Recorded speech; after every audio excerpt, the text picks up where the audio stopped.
மாணவ கண்மணிகள் அனைவருக்கும் என் இனிய காலை வணக்கங்கள். மாணவ கண்மணிகள் அனைவரும் நலமாக உள்ளீர்களா? மாணவ கண்மணிகள் தங்களுடைய வழிபாட்டினை கூறிவிட்டீர்களா? நன்றி. நான் ஒரு நல்ல ஆசிரியர். நான் உங்களுக்கு தாயாகவும் தந்தையாகவும் இருந்து முறையான கல்வியை அன்புடன் போதிப்பேன். நான் ஒரு நல்ல ஆசிரியர். நான் உங்களுக்கு தாயாகவும் தந்தையாகவும் இருந்து முறையான கல்வியை அன்புடன் போதிப்பேன். நான் ஒரு நல்ல ஆசிரியர். நான் உங்களுக்கு தாயாகவும் தந்தையாகவும் இருந்து முறையான கல்வியை அன்புடன் போதிப்பேன். அனைவருக்கும் என் இனிய காலை வணக்கங்கள். மாணவ கண்மணிகளே, நாம் நேற்று பார்த்த பாடப்பகுதியானது ஏறு தழுவுதலில் இரண்டாவது பகுதியை பற்றி பார்த்தோம். முல்லை நிலத்து மக்களினுடைய அடையாளமாகவும் மருத நிலத்து மக்களினுடைய வேளாண் தொழில் உற்பத்தியோடும் பாலை நிலத்து மக்களினுடைய போக்குவரத்து தொழிலோடும் பிணைந்தது ஏறு தழுவுதல் என்பது. வேளாண் உற்பத்தியினுடைய பண்பாட்டு அடையாளமாக வளர்ச்சி அடைந்தது என்பதை பற்றி பார்த்தோம். தங்களுடைய அறுவடைக்கு பெரிதும் துணை நின்ற மாடுகளை போற்றி மகிழ்விக்க ஏற்படுத்திய விழாதான் மாட்டுப்பொங்கல் என்றும், மாட்டுப்பொங்கல் அன்று மாடுகளை எவ்வாறு அலங்கரிக்கின்றார்கள் என்பதை பற்றி பார்த்தோம். ஏறு தழுவுதல் தமிழகத்தினுடைய வெவ்வேறு பகுதிகளில் வெவ்வேறு பெயர்களில் அழைக்கப்படுகின்றது என்பதை பற்றியும் கண்டுணர்ந்தோம். மேலை நாடுகளில் நடைபெறக்கூடிய காளை சண்டையை பற்றி பார்த்தோம். அதில் காளையை கொன்று அடக்குபவனே வீரனாக கருதப்படுவான். அந்த விளையாட்டில் ஆயுதங்களை பயன்படுத்துவதும் இருக்கின்றது. சில நாடுகளில் நடைபெறக்கூடிய இந்த காளை சண்டை விளையாட்டில் காளையை அடக்கக்கூடிய வீரன் வென்றாலும் அல்லது தோற்றாலும் அந்த ஆட்டத்தினுடைய முடிவில் அந்த காளையை கொன்று விடுவார்கள். மேலை நாடுகளில் நடைபெறக்கூடிய இந்த காளை விளையாட்டானது மனிதனுக்குள் ஒளிந்திருக்கக்கூடிய வன்மத்தையும் போர் வெறியையும் வெளிப்படுத்துவதாக அமைந்திருக்கின்றது. ஆனால் தமிழகத்தில் அவ்வாறு இல்லை. தமிழகத்தில் நடைபெறக்கூடிய ஏறு தழுவுதலில் காளையை அடக்குபவர்கள் எந்த விதமான ஆயுதத்தையும் பயன்படுத்தக்கூடாது. நிகழ்வினுடைய தொடக்கத்திலும் முடிவிலும் காளைகளுக்கு வழிபாடு என்பதை செய்கின்றார்கள். எவராலும் அடக்க முடியாத காளைகளும் அங்கே இருக்கின்றது. ஆகவே அந்த காளைகள் வெற்றி பெற்றதாக கருதப்படுகின்றது. நம்முடைய வீர விளையாட்டானது அன்பையும் வீரத்தையும் ஒரு சேர வளர்த்தெடுக்கும் விளையாட்டாக போற்றப்படுகின்றது. அவ்விளையாட்டில் காளையை அரவணைத்து அடக்குபவர்தான் வீரராக போற்றப்படுகின்றார்கள். தமிழர்களினுடைய பண்பாட்டு திருவிழாவாக விளங்கக்கூடிய ஏறு தழுவுதல் 2000 ஆண்டுகால தொன்மையுடையது. பண்டைய வீர உணர்வை நினைவூட்டக்கூடிய ஏறு தழுவுதல் விலங்குகளை முன்னிலைப்படுத்தும் வழிபாட்டையும் இயற்கை மேலாண்மையை வலியுறுத்தும் பண்பாட்டு குறியீடாக மாற்றமடைந்திருக்கின்றது. நம்முடைய முன்னோரினுடைய இத்தகைய பண்பாட்டு கூறுகளை பேணி காப்பது என்பது நம் ஒவ்வொருவரினுடைய கடமையாக இருக்கின்றது. இவற்றை பற்றித்தான் நேற்றைய பாடப்பகுதியை நாம் கண்டுணர்ந்தோம். இன்று நாம் பார்க்கக்கூடியது மணிமேகலை.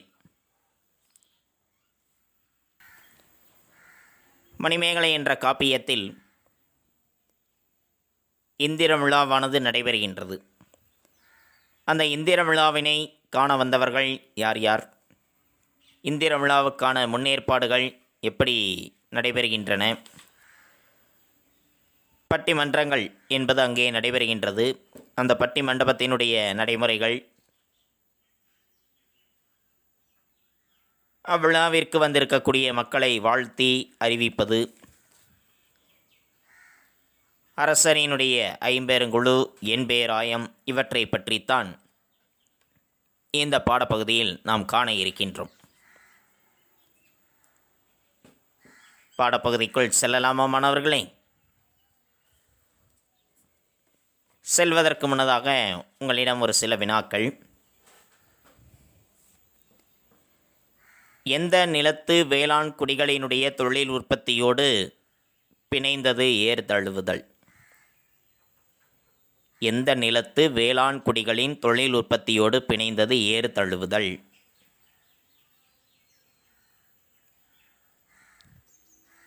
மருத நிலம். சரியான பதில். காளை சண்டையை தேசிய விளையாட்டாக கொண்டிருக்கும் நாடு எது? ஸ்பெயின் நாடு. ஸ்பெயின் நாட்டில் நடத்தப்படுகின்ற காளை சண்டை மனிதனுக்குள் ஒளிந்திருக்கக்கூடிய எவற்றை வெளிப்படுத்துவதாக அமைகின்றது? வன்மத்தையும் போர் வெறியையும். ஏறு தழுவுதல் எத்தனை ஆண்டு கால தொன்மையுடையது? 2000 ஆண்டு கால தொன்மையுடையது. நன்றி. மணிமேகலை காப்பியம். தொடர்நிலை செயல் வரிசையில் இரட்டை காப்பியங்களாக கருதப்படுபவை சிலப்பதிகாரம், மணிமேகலை ஆகிய இரண்டுமே. இவை தொடர்நிலை செயல்களினுடைய வரிசையில் அமைந்திருக்கின்றன. இரண்டுமே தமிழ் மக்களினுடைய வாழ்வியலை சொல்லும் கருவூலங்களாக திகழ்கின்றன. இவை இரண்டும் சிலப்பதிகாரம், மணிமேகலை ஆகிய இவை இரண்டுமே தமிழ் மக்களினுடைய வாழ்வியலை சொல்லக்கூடிய கருவூலங்களாக திகழ்கின்றவை. மணிமேகலை ஐம்பெருங்காப்பியங்களுள் ஒன்று. மணிமேகலையானது ஐம்பெருங்காப்பியங்களுள் ஒன்று. ஐம்பெருங்காப்பியங்கள் எவை? சிலப்பதிகாரம், மணிமேகலை, சீவக சிந்தாமணி, வளையாபதி, குண்டலகேசி என்ற ஐம்பெருங்காப்பியங்கள் இருக்கின்றன. அந்த ஐம்பெருங்காப்பியங்களுள் ஒன்றுதான் மணிமேகலை. ஐம்பெருங்காப்பியங்கள் எவை மாணவர்களே? சிலப்பதிகாரம், மணிமேகலை, சீவக சிந்தாமணி, வளையாபதி, குண்டலகேசி. இந்நூலானது மணிமேகலையினுடைய துறவு வாழ்க்கையை கூறுகின்றது. கோவலனுக்கும் மாதவிக்கும் மகளாக பிறந்தவள்தான் மணிமேகலை. அந்த மணிமேகலையினுடைய துறவு வாழ்க்கையை பற்றி கூறுகின்ற காரணத்தினால் இந்த நூலிற்கு மணிமேகலை துறவு என்று வேறு பெயரும் இருக்கின்றது.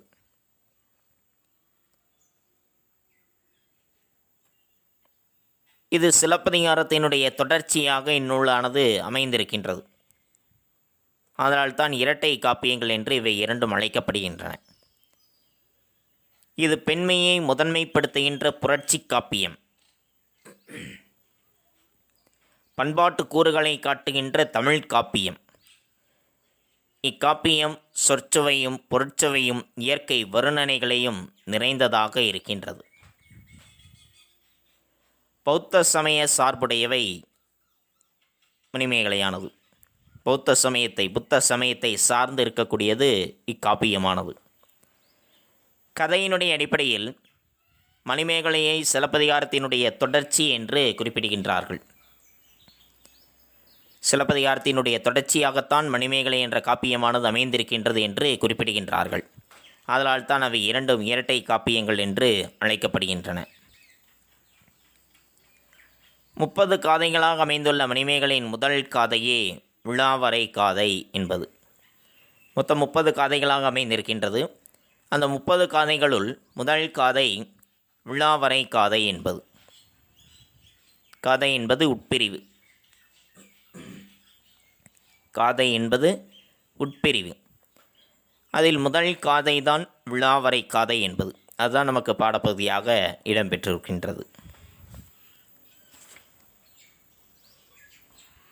மணிமேகலை என்ற இந்த காப்பியத்தை இயற்றியவர் கூளவாணிகன் சீத்தலை சாத்தனார். கூளவாணிகன் சீத்தலை சாத்தனார். இவர் கூளவாணிகம் செய்தவர். கூளம் என்றால் தானியம். கூளம் என்பது தானியம். தானிய வாணிகம், தானியங்களை விற்பனை செய்பவராக இருந்தார். சாத்தன் என்பது இவருடைய இயற்பெயர். இவருடைய இயற்பெயர் சாத்தன். இவர் திருச்சிராப்பள்ளியை சேர்ந்த சீத்தலை என்ற ஊரில் பிறந்து மதுரையில் வாழ்ந்தவர் என்று குறிப்பிடுகின்றார்கள். திருச்சிராப்பள்ளியை சேர்ந்த சீத்தலை என்ற ஊரில் பிறந்தவர், அதன் பிறகு மதுரையில் வாழ்ந்தவர் என்று அவருடைய வரலாற்றை பற்றி குறிப்பிடுகின்றார்கள். இவர் கூள வாணிகம் செய்தவர்.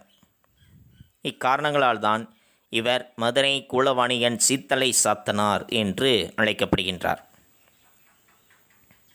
மதுரையில் வாழ்ந்தவர், கூலவாணியம் செய்தவர், சீத்தலை என்ற ஊரில் பிறந்தவர். சாத்தன் என்பது அவருடைய இயற்பெயர். அதனால் தான் அவர் மதுரை கூலவாணியன் சீத்தலை சாத்தனார் என்று அழைக்கப்படுகின்றார். சிலப்பதிகாரத்தை இயற்றிய இளங்கோவடிகளும் இவரும் சமகாலத்தவர் என்று சொல்கின்றார்கள்.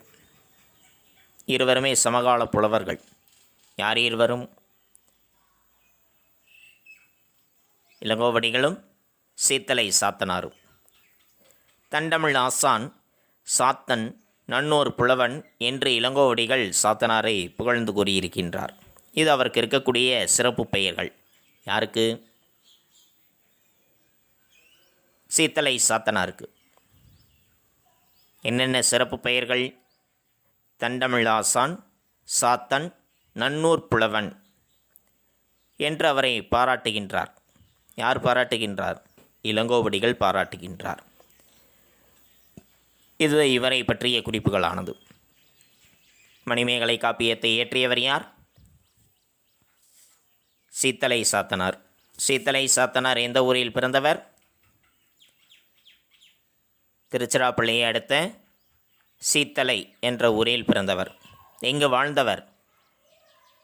மதுரையில் வாழ்ந்தவர். இவர் என்ன வாணிகம் செய்தார்? கூல வாணிகம் செய்தார். சீத்தலை சாத்தனாரும் யாரும் சமகால புலவர்கள்? இளங்கோவடிகள். இளங்கோவடிகள் சாத்தனாரை எவ்வாறு பாராட்டியிருக்கின்றார்? தண்டமிழாசான், சாத்தன் நன்னூர் புலவன் என்று அவரை பாராட்டியிருக்கின்றார். புரிந்ததா மாணவர்களே? நன்றி. மணிமேகலை. மக்களின் வாழ்வில் பிறந்தது முதலாக நடத்தப்படுகின்ற நிகழ்வுகளில் விழா தனக்கென ஒரு தனி இடம் பெறுகின்றது. மக்களினுடைய வாழ்க்கையில் ஒரு குழந்தை பிறக்கின்றது என்றால் அந்த குழந்தை பிறப்பது முதலாக பல்வேறு நிகழ்வுகளில் விழாக்களானது நடத்தப்படுகின்றது. அவ்விழாக்களானது தனக்கென்று ஒரு தனி இடத்தை பெறுகின்றது. அந்த குழந்தை பிறக்கின்றது என்றால் அந்த குழந்தையை தொட்டிலில் போட்டு தாலாட்டு பாடும் பொழுது ஒரு விழா, பெயர் சூட்டுவது ஒரு விழா, அந்த குழந்தைக்கு மொட்டையடித்து காது குத்தும் பொழுது நடைபெறக்கூடிய ஒரு விழா, இப்படி பல்வேறு விதமான விழாக்களானது நடைபெற்று கொண்டே இருக்கின்றது. அந்த குழந்தையினுடைய வாழ்நாளில் பல விழாக்களானது நடத்தப்பட்டு அவை தனி இடம் பெறுகின்றன. மனித மாண்புகளை எடுத்துரைக்கக்கூடிய விழாவானது பண்பாட்டின் வெளிப்பாடாகவும் திகழ்கின்றது. மனிதர்களினுடைய மாண்புகளை, மேன்மைகளை, அவர்களினுடைய சிறப்புகளை எடுத்துரைக்கக்கூடிய விழாவானது பண்பாட்டினுடைய வெளிப்பாடாகவும் திகழ்கின்றது. அவர்களினுடைய பண்பாட்டின், அவர்களுடைய நாகரிகத்தின் வெளிப்பாடாகவும் அமைந்திருக்கக்கூடியது அவ்விழாக்களானது. அல்லும் பகலும் உழைப்பில் திளைக்கின்ற மக்களை உற்சாகப்படுத்தி ஓய்வு தரும் வாயில் விழாதான். இரவு பகல் பாராது உழைத்து அந்த உழைப்பில் திளைக்கின்ற, களைப்படைகின்ற மக்களை உற்சாகப்படுத்தி, அவர்களை மேலும் உற்சாகப்படுத்தி அவர்களுக்கு ஓய்வை தருகின்ற ஒரு வாயில்தான் விழா என்பது. அதனால்தான் கிராமப்புறங்களில் பல்வேறு விதமான விழாக்கள் என்பதை கொண்டாடுவார்கள். எதற்காக விழாக்கள் கொண்டாடப்படுகின்றது என்றால், ஒன்று அவர்களுடைய பண்பாட்டை வெளிப்படுத்துவது, அவர்களுடைய கலை திறனை வெளிப்படுத்துவது. இன்னொன்று, இரவு பகல் பாராது உழைக்கின்ற மக்களுக்கு அவர்களுடைய சோர்வை நீக்கி அவர்களுக்கு உற்சாகத்தை தரக்கூடிய விதமாக ஏற்படுத்தப்படுவதுதான் விழாக்கள் என்பவை.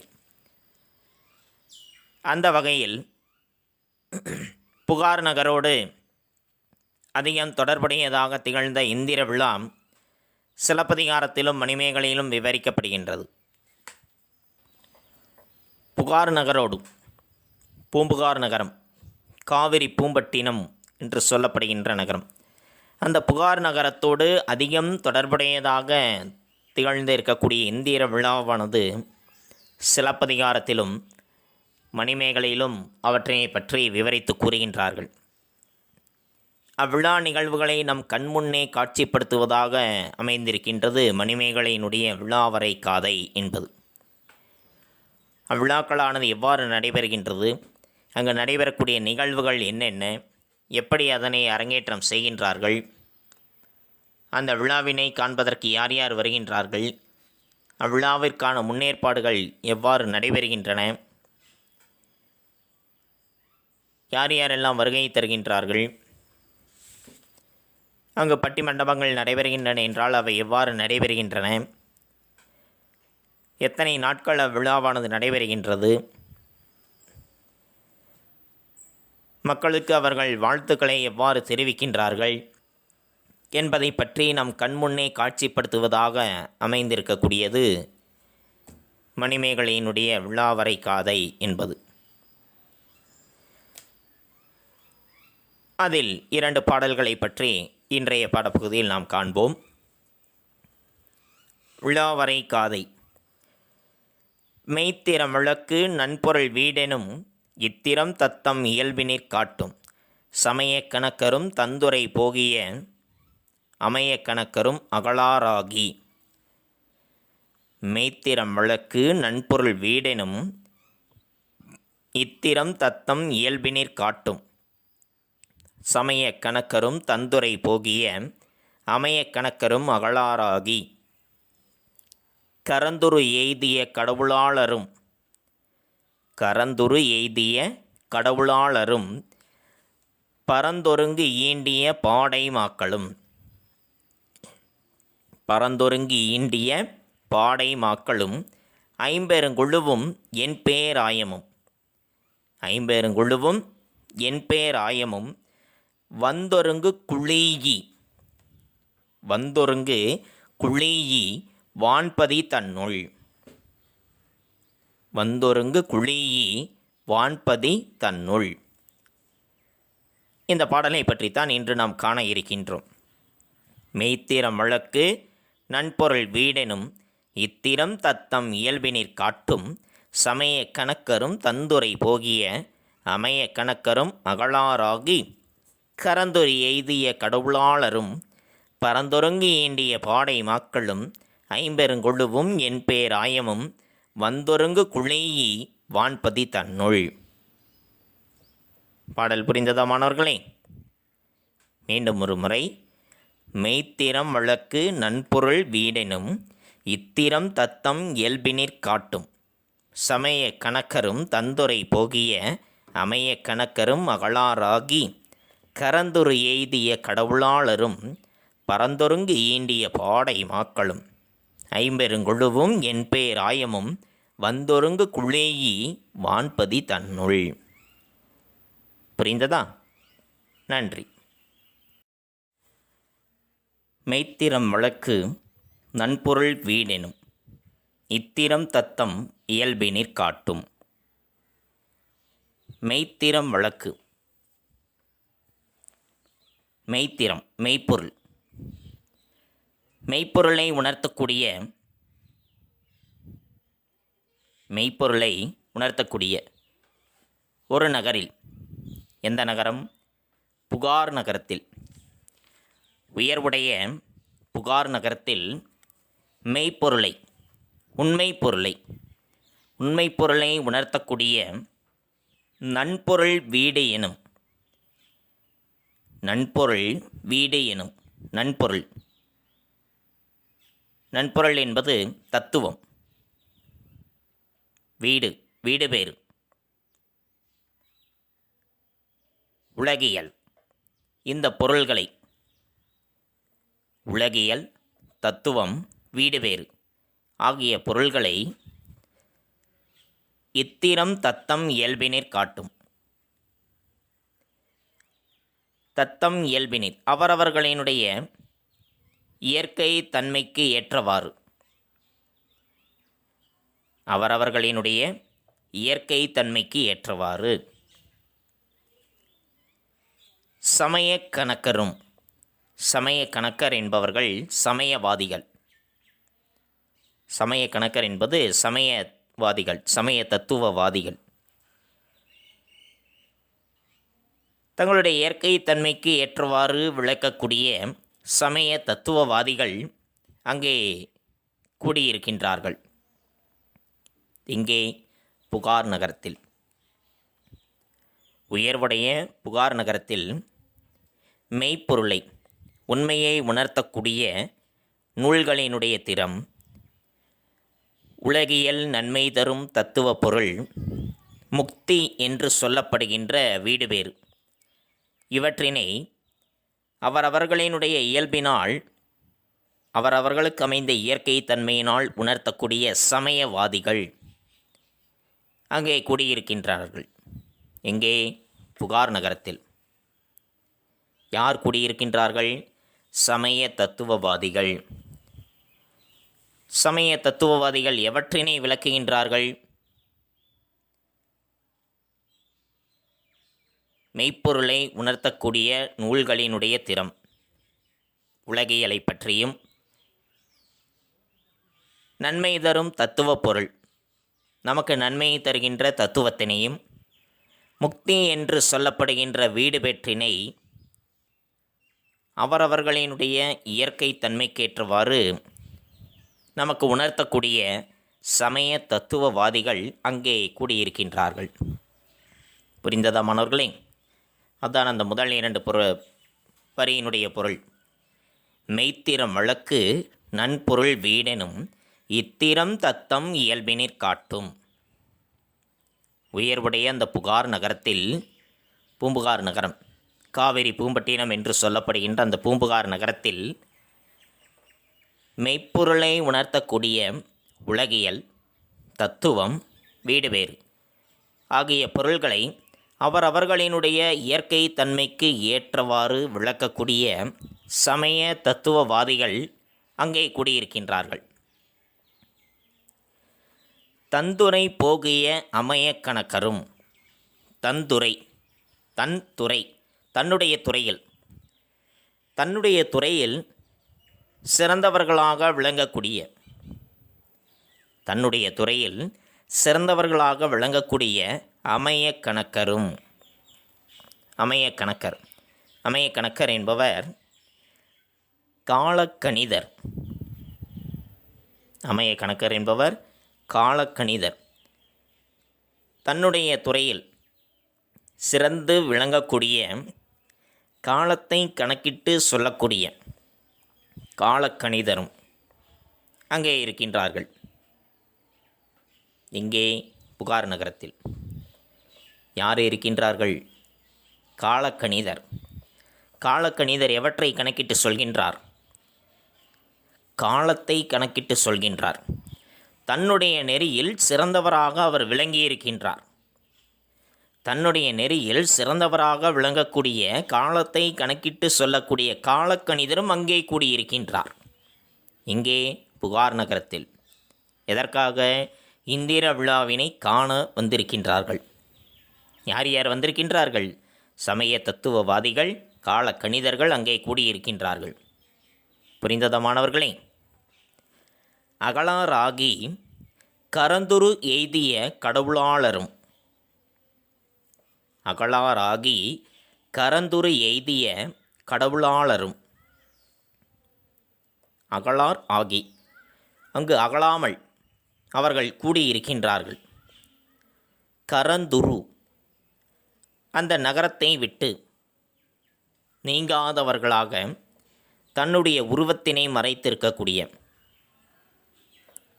தன்னுடைய தேவருடலை மறைத்துவிட்டு, அந்த புகார் நகரத்தை விட்டு நீங்காதவர்களாக தன்னுடைய தேவருடலை மறைத்துவிட்டு மக்கள் உருவத்தில் அங்கே வந்திருக்கக்கூடிய கடவுளாளரும், கடவுளரும், தேவர்கள்,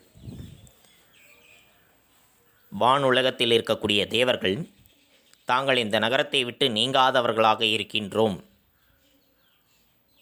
என்பதை மெய்ப்பிக்கும் விதமாக தங்களுடைய தேவருடலை மறைத்துவிட்டு அங்கே இருக்கக்கூடிய மக்களினுடைய உருவத்தில் அவர்கள் வந்திருக்கின்றார்கள்.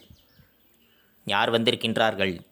கடவுளர், தேவர்கள், அவர்களும் அங்கே வந்து தங்கி இருக்கின்றார்கள் மனித உருவத்தில் வந்து. நானும் இந்த நகரத்தை சார்ந்தவன்தான், இந்த நகரத்தை விட்டு நான் வெளியே செல்ல மாட்டேன், நீங்க மாட்டேன் என்பதை மெய்ப்பிக்கும் விதமாக தங்களுடைய தேவருடலை மறைத்துவிட்டு மக்கள் உருவத்தில் அங்கே வந்திருக்கின்றார்கள். பரந்தொருங்கி ஈண்டிய பாடை மாக்களும், பரந்தொருங்கி ஈண்டிய பாடை மாக்களும், பரந்து ஒருங்கு ஈண்டிய, கடல் வழியாக வாணிகம் செய்து பெரும் செல்வத்தை பெறுவதற்காக புகார் நகரத்திலே வந்து ஒன்று கூடியிருக்கக்கூடிய, கடல் வழியாக வாணிகம் செய்து பெரும் செல்வத்தை ஈட்ட வேண்டும் என்பதற்காக அந்த புகார் நகரத்தில் வந்து ஒன்று கூடி திரண்டிருக்கக்கூடிய பாடை மாக்கள். பாடை மாக்கள் என்பது பழமொழி பேசும் மக்கள். பாடை மக்கள் என்பது பழமொழி பேசும் மக்கள். பல மொழிகளை பேசக்கூடிய அயல் நாட்டினரும் அங்கே வந்திருக்கின்றார்கள். யார் யார் வந்திருக்கின்றார்கள்? சமய தத்துவவாதிகள், கால கணிதர்கள், கடவுளர், அயல் நாட்டினர் ஆகியோர் அங்கே குழுமி இருக்கின்றார்கள். எங்கே குழுமி இருக்கின்றார்கள்? புகார் நகரத்தில். எதற்காக?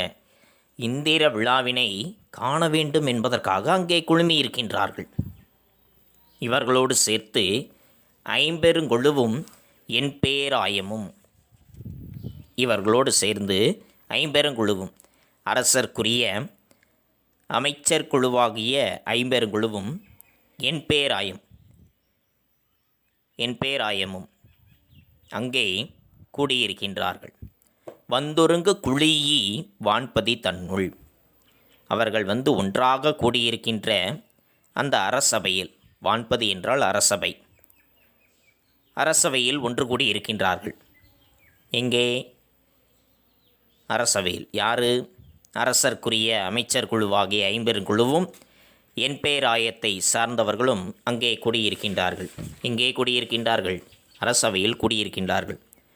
ஐம்பெருங்குழு, ஐம்பெருங்குழுவினர் யார்? அமைச்சர், சடங்கு செய்விப்பவர் புரோகிதர், படைத்தலைவர் சேனாதிபதி, தூதுவர், சாரணர், ஒற்றர், இவர்கள் ஐவரும் இணைந்ததுதான் ஐம்பெருங்குழு என்பது. யார் ஐவர் இணைந்தது?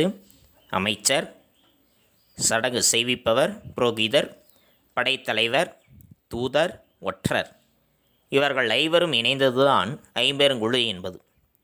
அதேபோன்று என் பேராயம், என் பேராயம் என்பது கரணத்தியலவர், கரணத்தியலவர், கரும விதிகள், கனக சுற்றம், கடைக்காப்பாளர், நகரமாந்தர், படைத்தலைவர், யானை வீரர், இவுளி மறவர். இவுளி என்பது குதிரை, குதிரைப்படை வீரர்.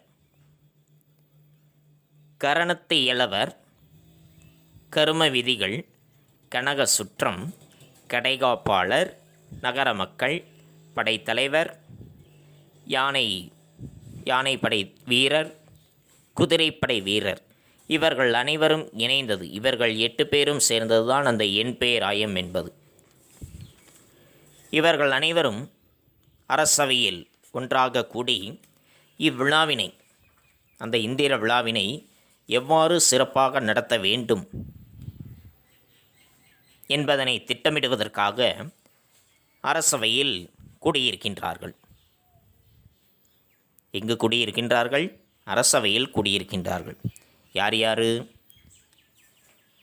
ஐம்பெருங்குழுவும் என் பேராயமும்.